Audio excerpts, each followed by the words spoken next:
Hello and welcome to everyone. Volume and spheres में हम solid of revolution का एक पार्ट थर्ड कर रहे हैं। इसके पहले मैंने बी सी डी का मतलब क्या हुआ, बेसिक कॉन्सेप्ट प्लस डेरिवेशन, तीनों मैंने कवर कर दिया है इसके दो पार्ट में। तो ये आप BCD की जो सीरीज मैंने बनाई है तो काइंडली वॉच दिस सीरीज, जिससे आपको सारे के सारे क्वेश्चन जो अगर मैं बता रहा हूँ वो बिल्कुल फील हो, आप उसको अच्छे से समझ के कर सकें और क्वेश्चन को आसानी से समझ सकें। इसके लिए आपको ये दोनों सीरीज देखनी काफ़ी इंपॉर्टेंट है। आइए देखते हैं, स्टार्ट करते हैं। ऐसा मैंने आज क्वेश्चन लिया है जो एग्जाम में तकरीबन 10 से 12 बार आ चुका है और एग्जाम में इस क्वेश्चन के आने की संभावना अलग अलग तरीके एग्जाम में अलग अलग तरीके से होती है। कैसा है, देखो ये क्वेश्चन मैंने आपको दो तरीके से लिख के दिखाया है। क्वेश्चन कम से कम 4 या 5 तरीके से और लिखा जा सकता है और इसको सॉल्व करने का सिर्फ एक ही तरीका रहेगा। पहला क्वेश्चन है find the volume of A sphere with radius r। दूसरा क्वेश्चन है, इसने स्फीयर का नाम नहीं लिया दूसरे क्वेश्चन में कह रहा है कि find the solid of revolution of a circle. आपको सर्कल का एक solid of revolution find out करना जिसका रेडियस क्या है r है। क्वेश्चन दोनों अलग लग रहा है, बिल्कुल क्वेश्चन सेम है। कभी कभी कभी रेडियस क्वेश्चन में गिवन रहता है, क्वेश्चन में r की जगह पे a रहता है। तो ये डिपेंड करता है क्वेश्चन में पूछा क्या जा रहा है, उसके अकॉर्डिंग हम डेटा को क्या करेंगे, सिलेक्ट करेंगे। सबसे पहले आप ये जानो स्पीयर का जो, अगर हम किसी स्पीयर का कैसे बनाते हैं पहले वो चीज़ देख लेते हैं। स्पीयर को रिवॉल्व करने के बाद कौन से ऐसे शेप को रिवॉल्व किया जाए किसी एक्सिस के अलोंग जिससे हमें स्पीयर मिल जाए। तो इसका मैं आपको आंसर बता देता हूँ। याद रखिएगा, चाहे एक्स एक्सिस हो चाहे वाई एक्सिस, अगर कोई सर्कल है, मान लो सर्कल का मतलब कोई रिंग, आप समझ लीजिए ऐसा कोई एक रिंग है। इस रिंग को अगर मान लो इस वाले पॉइंट के अलोंग और इस वाले पॉइंट के अलोंग अगर आप फिक्स करके और चारों तरफ अगर ऐसे घुमाते हैं, ठीक है, जब चारों तरफ जो घुमाएंगे तो आप फील करिए, तो चारों तरफ जब ये घूमेगा तो देखिएगा एक बार यहाँ पे आएगा तो पीछे की तरह इसकी आकृति जाएगी, कुछ पीछे भी ऐसा कुछ इसका पड़ जाएगा और कुछ ऐसा आ जाए, मतलब ये ऐसा होता है पूरा घूमते घूमते देखेंगे तो लास्ट में आप एक, अगर आप पूरा इमेजिन करें तो एक आकृति ऐसी बनेगी जो कि ये फील करने की चीज़ है। आपको ये एक्चुअल में घुमाएंगे तो क्या बनेगा, ये कुछ ऐसी आकृति बनेगी जो कि आपको ये सॉलिड लगेगा। सॉलिड का मतलब क्या हो गया, अब ये ठोस की तरह लगेगा, फुटबॉल की तरह लगेगा ये, ठीक है, जो कि स्पीयर होता है। तो इस क्वेश्चन का मतलब ही जो सर्कल का यूज करके हम स्पीयर कैसे फाउंडेशन करते हैं, कैसे बनाते हैं, वो चीज़ आपको समझ में आ चुकी। अब आते हैं एक्चुअल क्वेश्चन पे। एक्चुअल क्वेश्चन में देखो अब ध्यान से, क्वेश्चन में गिवन है कि हमें स्पीयर का वॉल्यूम फाइंड आउट करना है और सर्कल का क्या करना है, सॉलिड ऑफ रिवॉल्यूशन करना है, मतलब इसको रोटेट करा के एक हमें 3D शेप बनाना है। देखो सबसे पहले आपको ये पता रहना चाहिए कि इस जो सर्कल का जो इस कोई इक्वेशन होता है x square plus y square equal to, question में आर है तो हम आर ले लेंगे, आर स्क्वायर होता है, इसका रेडियस क्या है, आर है। और अगर यहाँ पे अगर वाई स्क्वायर इक्वल टू लिखा जाए तो क्या हो जाएगा, r square minus x square. अगर वाई इक्वल टू की बात करेंगे तो क्या हो जाएगा, under root r square minus x square. ठीक, अब ये ध्यान से देखिए, क्योंकि इसका रेडियस r है तो मतलब हमने मान लिया ये x एक्सिस के अलॉन्ग हम इसको रिवॉल्व कर रहे हैं। पहले हम x एक्सिस वाले क्वेश्चंस करेंगे, बाद में मैं y एक्सिस के भी क्वेश्चंस कराऊंगा। तो अलग अलग वैरायटी से क्वेश्चन एक कुछ अलग अलग क्वेश्चंस के साथ करेंगे। तो इस वाले पॉइंट के अलॉन्ग रोटेट कराओगे, जब ऐसे भी इसको रोटेट कराएंगे ना तो चारों तरफ जो घूमेगा। सबसे इम्पोर्टेंट चीज़ क्या है कि आप इस वाले जो आपको कर्व दिख रहा है, इस वाले कर्व का इक्वेशन क्या हमने निकाल लिया, y के टर्म में क्या हो गया, under root r square minus x square. ये पता लगे कहीं पे भी आप यहाँ निकालो, यहाँ निकालो, कहीं पे भी निकालो, ये सब कुछ जगह ऐसा रहेगा। दूसरी बात क्या है, कि हमें लिमिट फाइंड आउट करना है। तो लिमिट क्या हो जाएगी इस क्वेश्चन की, अगर लिमिट की बात करोगे तो लिमिट क्या है, लोअर लेवल क्या हो जाएगी, क्योंकि हमें इसमें रेडियस ही पता है तो रेडियस के टर्म में बात करेंगे। तो इस वाई एक्सिस की अगर इस साइड में अगर आप आते हो तो लिमिट क्या होती है, कोई भी वैल्यूज होती है नेगेटिव ली जाती है। और वाई एक्सिस के इधर तो फर्स्ट क्वाड्रेंट में अगर आओगे तो ये वाली वैल्यू क्या होती है, प्लस आर होती है। तो ठीक है, तो जो लिमिट क्या हो जाएगी, from minus r to plus r. ये बात पता है, हमें y का टर्म पता लग गया। y का मतलब होता है एफ ऑफ एक्स, जो y एक्चुअल में होता है एफ ऑफ एक्स होता है। अब आते हैं एरिया पे, ठीक है। इतनी बात चीज़ समझ में आ गई। जब इतनी चीज़ें समझ में आ गई हैं तो हमें एक चीज़ पता है, जो अभी एक बार फिर से सर्कल बनाते हैं। ये आपका सर्कल है एक्स और वाई एक्स। देखो इसमें आप ध्यान से देखिए, अगर मैं एक पार्ट, मैंने आपको बताया था डेरिवेशन करने के लिए क्या करते हो, आप किसी एक स्लॉट को पकड़ोगे। मैंने ये वाला स्लॉट पकड़ लिया, ये कुछ ऐसा बनेगा, ये 3D शेप बनेगा तो कुछ ऐसा दिखेगा। ऐसा जब दिखेगा तो हम इसमें कुछ हाइट अगर पकड़े, ये डिस्क की तरह अगर इसको हाइट कुछ पकड़ ले तो कुछ इसमें हाइट आएगी, ये कुछ ऐसा होगा, ये कुछ ऐसा बनेगा, ये इसकी क्या होगी हाइट, ये वाला पार्ट क्या होगा हाइट।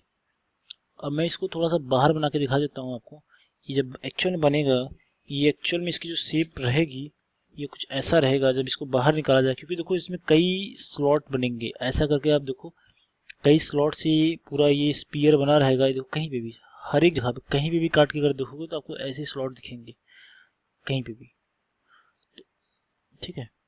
ये ऐसा कुछ दिखेगा, ये हर जगह पे अलग अलग ऐसा कुछ दिखता रहेगा पूरा। आप कहीं देखो, मैंने एक स्लॉट पकड़ लिया, कोई सा भी एक पकड़ के आप कर सकते हो। एक अगर मैंने एक पार्ट को जब निकाला तो मैंने कह दिया, मान लो सपोज कर लो ये पार्ट को मैं निकाल के आपको दिखाने के लिए अगर ऐसा करके निकाला है तो ये आपका इसका टॉप अपर मोस्ट लेवल है, और इसके बाहर का क्या है डिस्क का, ये इसकी डेप्थ है, डेप्थ है। डेप्थ को हम क्या करते थे, डेप्थ को हम एक वैल्यू कंसीडर, क्योंकि बहुत छोटा सा डेप्थ है इसलिए हम इसको अपने टर्म में, मैथ के टर्म में इसको dx मान लेते हैं। और यार इसका अपर फेस है तो इस वाले सेंटर से अगर इसको मैच करोगे तो क्या होगा, रेडियस होगा, ये रेडियस है। और रेडियस को हम क्या मानते हैं, F of x. F of x का मतलब हो गया ये टर्म में, वाई के टर्म में हम इसमें बात करेंगे, है ना। इतनी चीज कंफर्मेशन है। अभी ध्यान से देखिए एक्चुअल में क्या है, ये डिस्क कुछ ऐसा है। अगर इसको आप हॉरिजॉन्टल प्लेन में रखेंगे, क्योंकि वर्टिकल में मैंने इसको खड़ा करके रखा है, ये कुछ ऐसा आपको दिखेगा, ये कुछ ऐसा दिखेगा। और ये जो ऊपर वाला आपको ये पार्ट दिख रहा है ये वाला, ये आपको मालूम है क्योंकि सर्कल को घुमाने से बना हुआ, तो ये क्या हो जाएगा, सर्कुलर शेप है। ये सर्कुलर क्या है, डिस्क है। सर्कुलर डिस्क कहना ज़्यादा उचित है क्योंकि ये अब 3D शेप में आ गया है, ये सर्कुलर डिस्क है, ठीक। अगर इसका एरिया फाइंड आउट करना है तो कैसे करोगे, देखो इसका एरिया फाइंड आउट करना होगा तो क्या करोगे आप, अगर एरिया की बात करोगे, केवल फेस की एरिया की बात करो, एरिया फेस की बात करो। अगर फेस की एरिया की बात करेंगे तो क्योंकि इस पी सर्कल है, सर्कल का एरिया क्या होता है, पाई आर स्क्वायर। और आर के लिए क्या है, पाई एफ ऑफ एक्स का होल स्क्वायर। और या फिर चाहे, हाँ, और एफ ऑफ एक्स की वैल्यू क्या हमने माना है, फाइंड आउट किया है वाई के टर्म में, r square minus x square, कुछ ऐसा है। इसको और भी थोड़ा सिंप्लीफाइड करेंगे तो क्या हो जाएगा, r square minus x square, ये कुछ ऐसा मिलेगा। ये एरिया आ गया सिर्फ वन सर्कुलर डिस्क का। अगर हम वॉल्यूम की बात करें इस सर्कुलर डिस्क के, जो सर्कुलर डिस्क है हमारा, छोटा वाले की बात कर रहे हैं भाई, बड़े पे नहीं जा रहे हैं, जो सर्कुलर डिस्क है हमारा, अगर इसकी बात करें, इसके वॉल्यूम की अगर बात करें, ये वॉल्यूम क्या होता है, वॉल्यूम इक्वल टू होता है एरिया इंटू हाइट। और हाइट एक्चुअल में क्या होता है, ये dx होता है, हमने क्वेश्चन में माना है, जो कि डेप्थ है। और एरिया क्या है हमारा, pi times under root r square minus x square, ये कुछ आपका ये वॉल्यूम हो जाएगा। ये छोटे वाले जो इंटायर मैंने डिस्क पकड़ा है उसका ये वॉल्यूम है, इंटायर के लिए नहीं कर रहा हूँ। आपको पता है, देखिए ये जो इस फिगर पे आते हैं, ये जो फिगर है, अगर मैं इस सारे छल्ले को ऐड कर दूं, सबकी अगर वॉल्यूम निकाल के अगर ऐड करता जाऊं, अगर इसका निकाल के ऐड किया, उसके बाद ऊपर वाले का निकाल के ऐड किया, फिर उसके बाद ऊपर वाले का निकाल के ऐड किया, सबको एक ऊपर एक रखता जाऊंगा और ऐड करता जाऊंगा, तो एट लास्ट में क्या मिल जाएगा, ये देखो ऐसा, ये उसके बाद ऐसा करते जाओगे तो ये क्या एक्चुअल में क्या है, ये आपको स्पीयर ही मिल रहा है, ये स्पीयर मिल रहा है कि नहीं। तो सबका आप अलग अलग बार निकालोगे तो बहुत लंबा टाइम लगेगा, बहुत कैलकुलेशन लॉन्ग हो जाएगा। इस चीज़ से बचने के लिए हमने क्या किया, जो हमने छोटे वाले का ये वॉल्यूम फाइंड आउट किया है ना, इसको इंटीग्रेट कर देंगे। इंटीग्रेट का मतलब क्या होता है, सम अप करना। इंटीग्रेशन का मतलब क्या होता है, सम करना।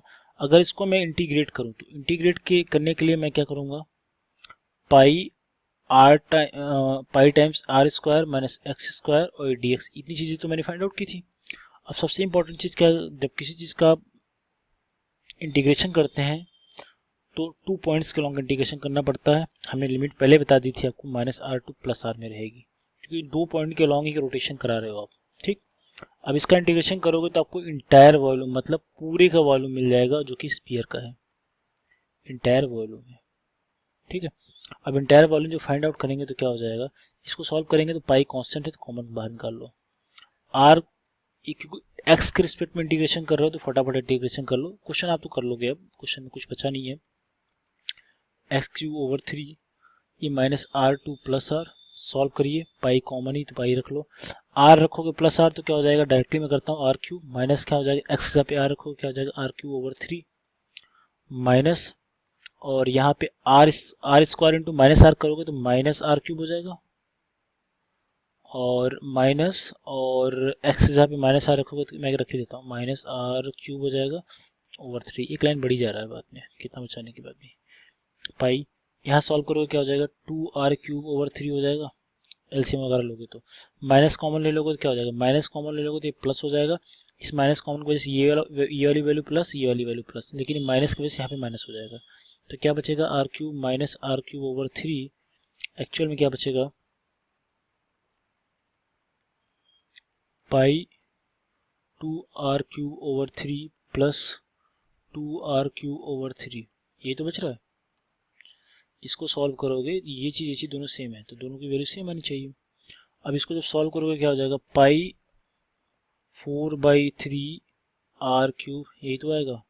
अब इसको चाहे तो आप इसको ऐसे भी लिख लीजिए 4/3 पाई आर क्यूब, जो कि हमें एक्चुअल वॉल्यूम देगा, और जहाँ पे आर क्या है, आर इज द रेडियस, और हमें यही प्रूफ करना था, ये स्पीयर का क्या है आपके वॉल्यूम है, जो कि सर्कल के रिवॉल्यूशन से बना है, जो कि हमें फाइंड आउट करना था। कभी क्वेश्चन में आर की जगह पे ए देता है तो आपको ए लेना है, तो कोई इसमें बहुत बड़ी बात नहीं है, माइनस ए टू प्लस ए तक आप इसको इंटीग्रेट कर लेंगे, सब कुछ वही आएगा।